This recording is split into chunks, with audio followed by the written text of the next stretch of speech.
Alright, everybody, this is Hearts of Iron 3, their finest hour, which is a World War II game. I am Flying MacGuffin, and this, for those who are not familiar with what I'm doing, is the continuation of the Zoroastrian Persia mega campaign. So this is an alternate history game for those who don't know what I'm going to do. So the game is going to be ahistorical and non-typical, and will probably end exactly the same way, with the Allies winning, and we're not going to be playing as them. Anyway, I don't actually know. Actually, no, we're playing as the Allies. Whatever. Anyway, this has been a project I've been working on for some months now, and I think I've gotten a scenario that is fun and interesting for me, at least. You've been doing some offline sort of stuff to kind of guess see if events work and things like that. So this game is very heavily scripted, so I had to basically create the scenario from scratch while leaving in as much of the original game as I could to keep the feel and the pacing of the game.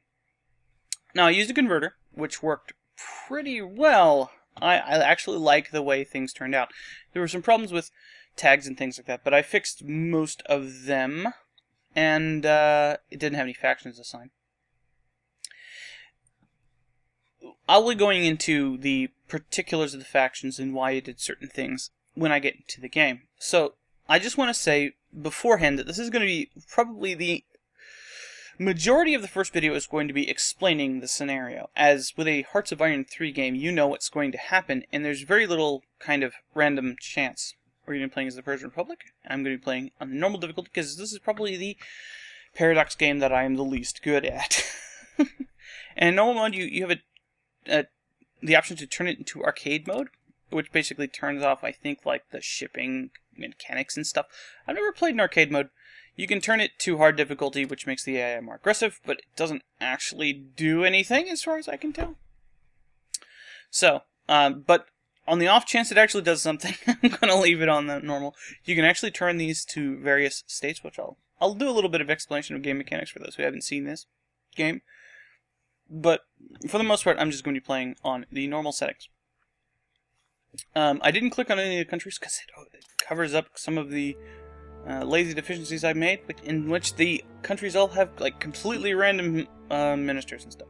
So, the scenario we are in right now is the Zentrum, the Central Powers, the Germanic peoples of Europe, the normally right-wing government, Nazis, Axis powers are Germany and Sweden. They actually have very reasonable centrist governments, but I'm not going to let that stand in the way of the heart of a World War II game, am I? France is the leader of the Entente, which is this is basically World War I sort of things. They start by themselves, but they will add members as the Allies are wont to do. We are the Zoroastrian Commonwealth, but to not sound like we're some kind of space game faction, I didn't want to call us Zorocom, so even though I probably will now. As I call the Atash Waharan, the Zoropov all the time. We are the Zoroastrian Commonwealth, the replacement for the Comintern, as the only communist countries are in China, and we spent 30 years in Victoria II demolishing China. For no reason, I think. We just did it because we could. Anyway, we are the Persian Republic. We are a liberal democracy. Social liberalism. We have a social liberal government in place, which is a centrist sort of government. I think we're center left. Yeah, we're center left right now. And we have a bunch of dudes in power. We can replace a few of them, but it's based on your thing. So let's we can do. Got a British guy. I just left most of these the same. This one's actually way better, but I'll keep this guy because he's whatever. We don't have that many options. A lot of guys will unlock later. Biased intellectual. Threat impact is actually really good. And the susceptibility to Comintern doesn't do anything, because the leader of the factions was like this guy. And we start with the laws all the same as you normally do with this type of government. So we have a scenario coming up where we have a few wars. I basically front-loaded the events to try to smooth the beginning of the game along, since a lot of it is just building up. It gives us some stuff to look at and watch. We've got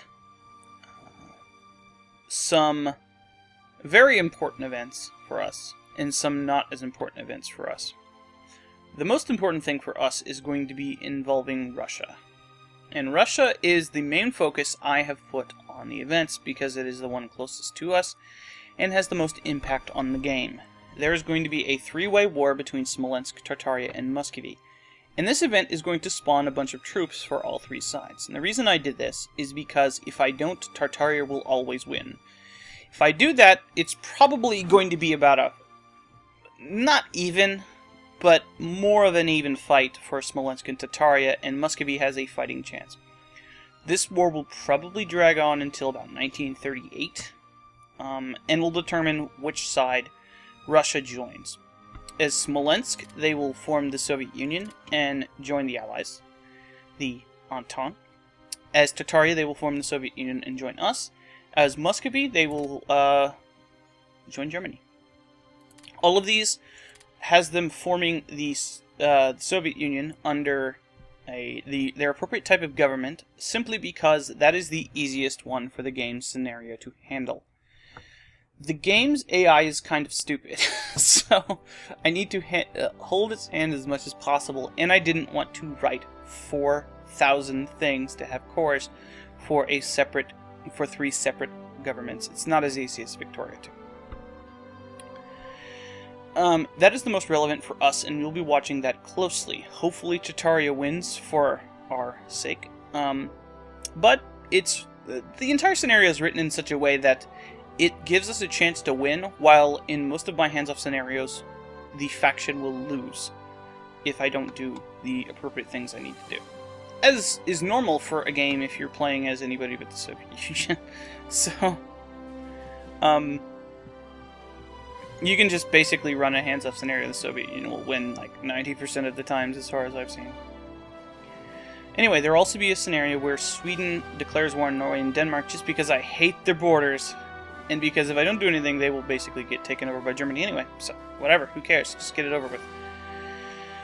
When that happens, Iceland will join Great Vinland, just because that makes them expand faster, if that makes any sense. When that happens, this can actually happen in the opposite order. Great Vinland will start attacking countries around them. When they finish their war, they will attack somebody else. Presumably. I've gotten all the events to work, but some of the wars take longer than the game expects them to. So, we'll see. The war in Northern Europe also triggers Japan to start being aggressive, which is something that I think the normal game kind of lacks, is Japan not being as aggressive as they should be. So, those things trigger to basically cause people who didn't do anything in the last game, except South America. I don't expect them to do anything. I really was leaning on them to make the game interesting last time, South America. But they didn't. And so, we will not have the United States and Japan doing nothing, like in the last war, the last game. So, yeah. I apologize in advance, because I don't really like to script things out to make things easier for us, and it doesn't really make things easier for us, it just causes a scenario to happen. We still have to fight Germany, and that's daunting. And if we fight Germany with Russia on their side, we will lose. We can't win that.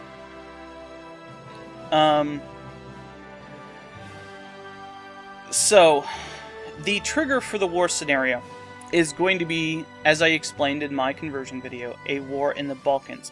Probably. Sometimes it happens because Germany attacks Russia if Russia is in our faction. If Smolensk wins and Germany attacks Russia, they will be in the Entente, and we get an option to attack Germany because of that, because of our alliance with France. We start the game with an alliance with France, as we did in Victoria 2, but that will soon be broken by France.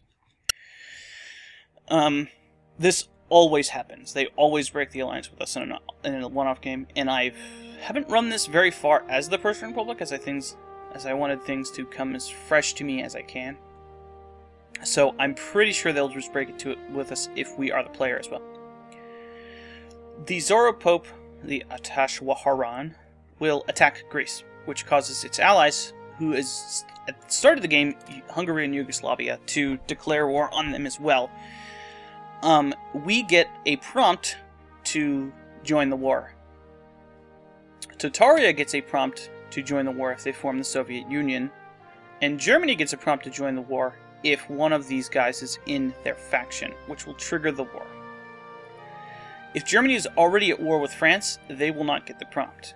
If the Soviet Union is formed, they might attack the Soviet Union before they get a chance. If the Soviet Union is not their faction, obviously. They will attack the Soviet Union instead, which will also trigger the war. And then this will happen anyway. So that will probably happen out of sequence and cause everything to be bad for me, but that's okay. That's the random element, which happens first. We have, if you look at our diplomatically, we have the Zoro Pope in our faction. We've got Kurdistan in our faction just because, I mean, they don't do anything anyway. I like them in our faction because they're our little engine that could bros, even though they don't like us very much. And we are the leader of the faction, even though we're the third in line. I don't know why, but we're actually the leader of the faction. You can tell that because we can look at the victory conditions. Oh no, we control Istanbul. The victory conditions don't really concern me, because they're kind of weird anyway. They make you do a bunch of ahistorical crap unless you're the Allies. It's almost as if they expect the Allies to win! Hey!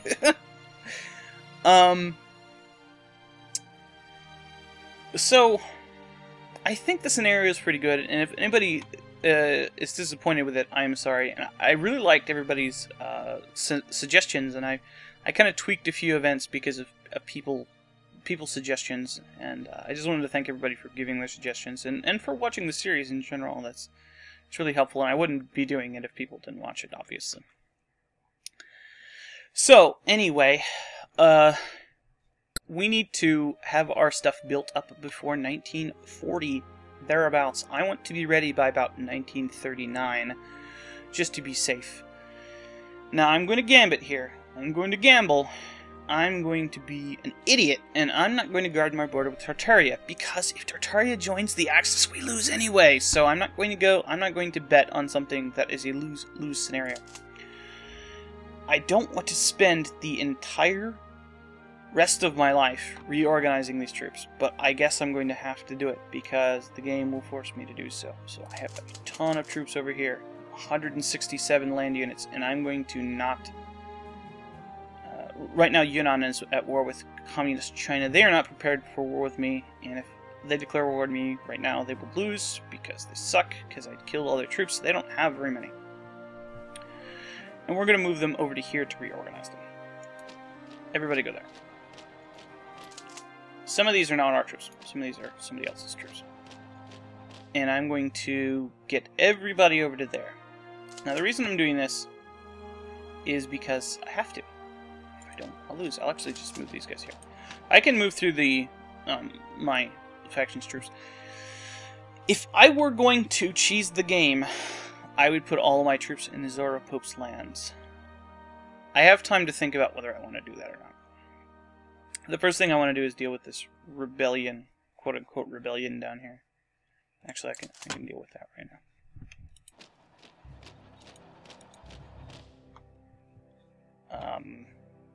There. That'll deal with it. Oh, I can't go through there? Okay, we're gonna have to talk to, Egypt then. My tank's over here? What? We'll have to deal with that later. Did I have tanks in Europe? In Africa, I should say. So I don't want to run the game before I do anything important. I already did. If you skipped the beginning of the video because you don't want to hear me talking about that, I replaced this guy to get the increased threat impact. We have an election in November. We're going to have to worry about. I'm not going to mobilize yet. I can create puppets, but I mean they're not really important. I could create something like Ethiopia to get rid of some of our useless land, but I don't think there's really any point to doing that.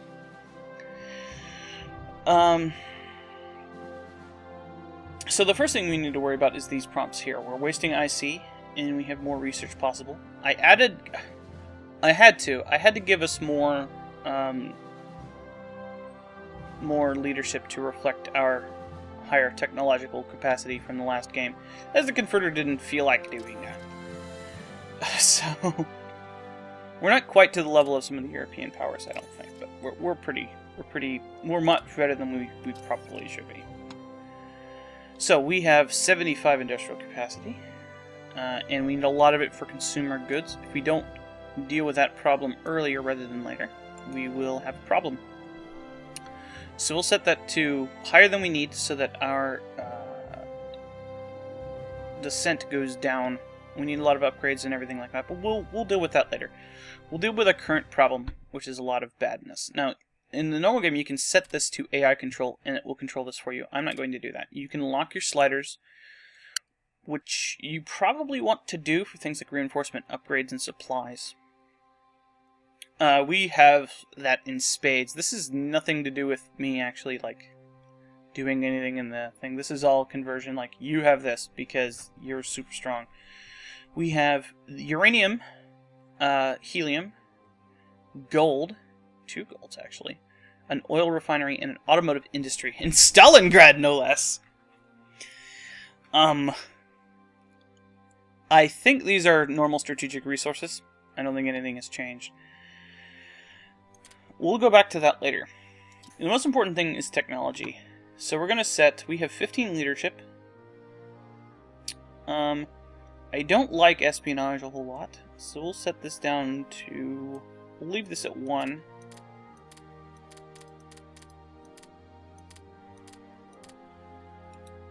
We'll get diplomacy to 2. The diplomacy is important, but I don't think we're going to have much luck courting people to our side. Maybe I'll leave it at 3. We'll put it at 2 for now. If I decide I want more later, I'll put more. Sliders are relatively unresponsive, which is a thing you could, like, type it in. And officers I'm going to set at 1 because we start a lot of them. And then if I think we need more, we'll put more in, which gives us little less than 12 research things we can do. So the first thing I want to unlock, we actually do have medium tanks unlocked. Wow. Okay. I guess we're farther ahead in tech than I thought we were. Let's see. This is, I think we were behind in this stuff, yeah. Although we do have the thing, lets us build industrial capacity. So let's start researching all this stuff, because it's all important. We're going to need that. That's ahead of time. We don't want that. So we'll cancel this research. You don't want to inefficiently research things. Do this. Supplies are important. I learned that in the last game. You can do this. We need that to unlock pretty much anything else. We'll do these, because we need that for this. We can do rocket tests. I don't really want to do that. So let's research heavy cruiser, because we have that for some reason. Carrier aircraft, which is important. We need that for the rest of this stuff. And we want to keep up on our, not militia,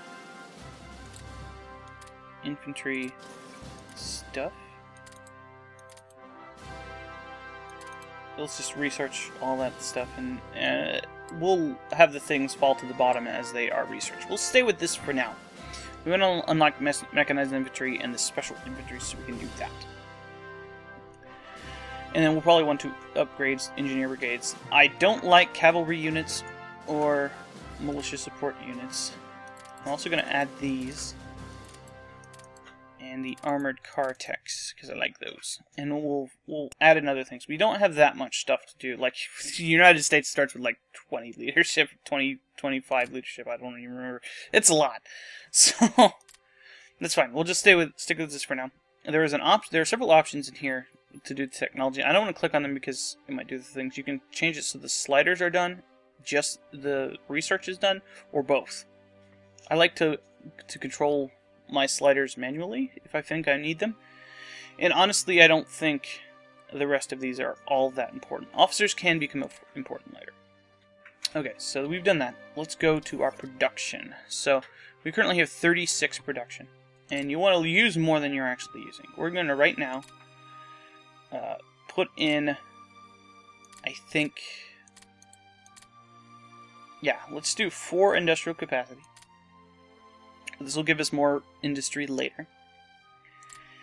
And a few units of infantry. Now you basically build a template here. Let's go to the infantry template. And then we want to, is there a better one here? We can't build motorized guys right now, I think. Let's go to template 4. Actually, I can. Okay, we want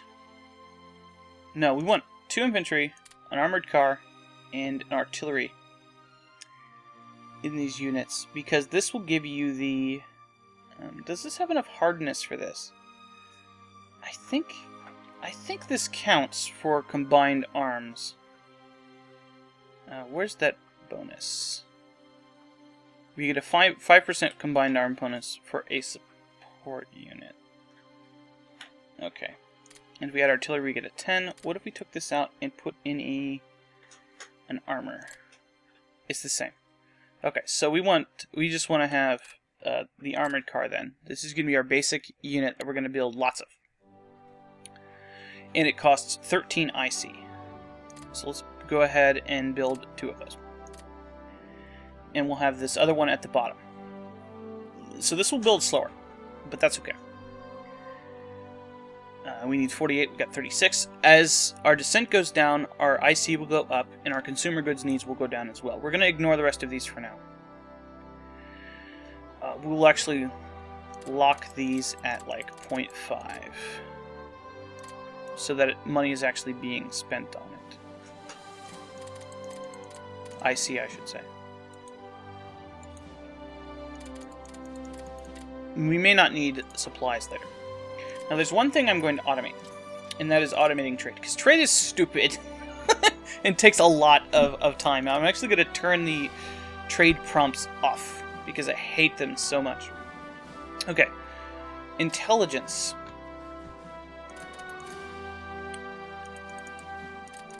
That's what I'm going to do. Well, actually, let's set some spies for France too.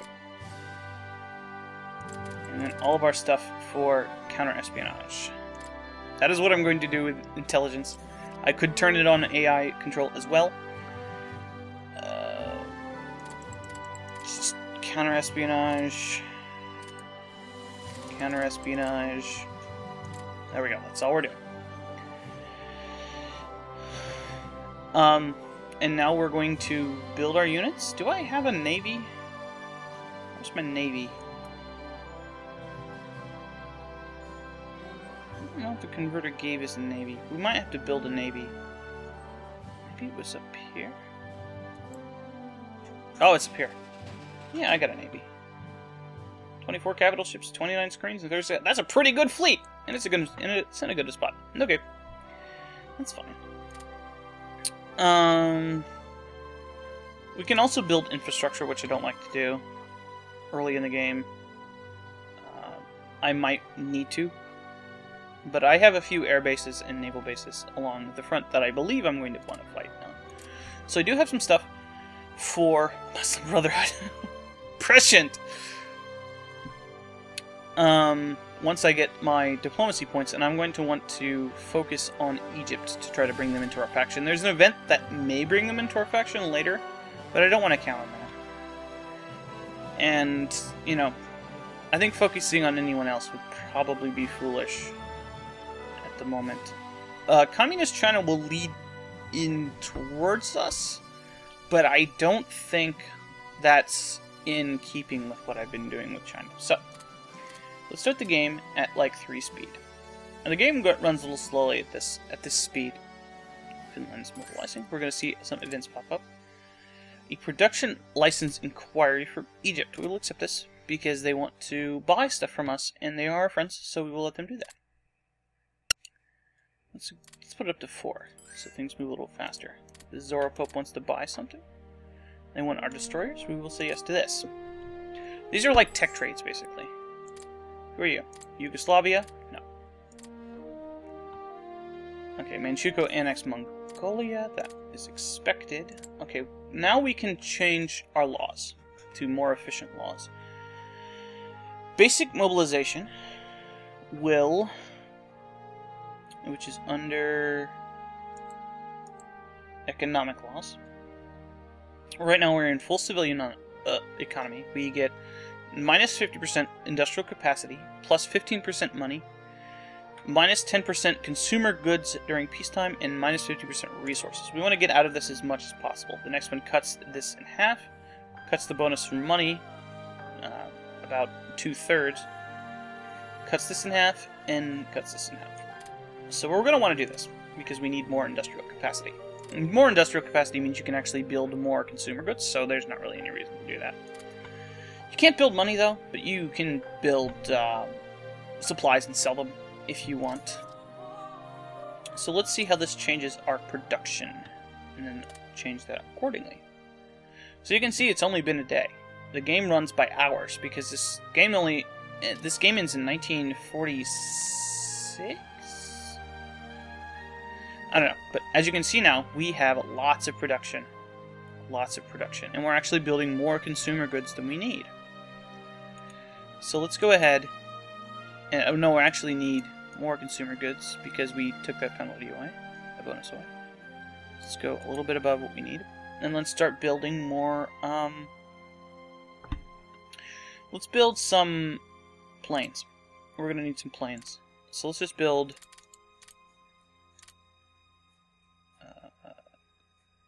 some interceptors for now. We're going to want to build bombers later, but maybe I should do that. I don't even have the tech for this. Let's go ahead and move this tech up the list to the top, because I need that tech for bombers. So we'll build some planes, and I guess we will build another unit of those dudes. Template 4. Now you can build them as reserves, which makes them cheaper. We'll go ahead and do that. It makes it take less time, and they start with less dudes, but when you mobilize, they come back. So I'll just do that for, you know, sake. So I have inefficient research now. What is this? What's inefficient? First aid, combat medicine, and medium tech stuff. Okay. Cool.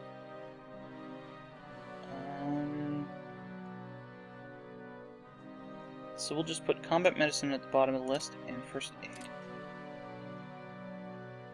And medium tank stuff is already in the list of things that... I'm not spending any points on it now, because it's not actually research. Because I'm not allocating any research to it. I already have 16 planes, and they're all in Baghdad. Okay, that's pretty cool. Let's leave you here. There's a lot of cavalry here. What? I must have had a bunch of cavalry here. Where are my planes? Okay, let's rebase you to here. I can't think, because there's no airbase there. Okay. We'll rebase to there. We're going to reorganize our units once they get over. And they're currently walking. Eating up all of their resources. You know what, just so this is gone, let's just cancel these.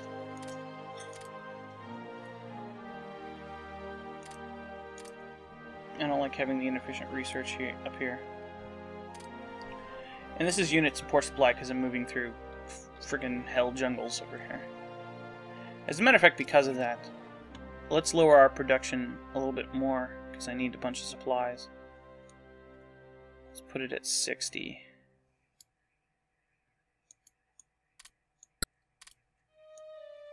At 60. Oh, I locked the slider.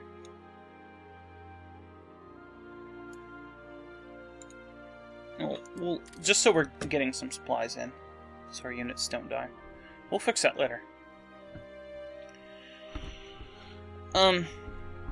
As time goes on and our neutrality goes down, we will get a chance to change to other things.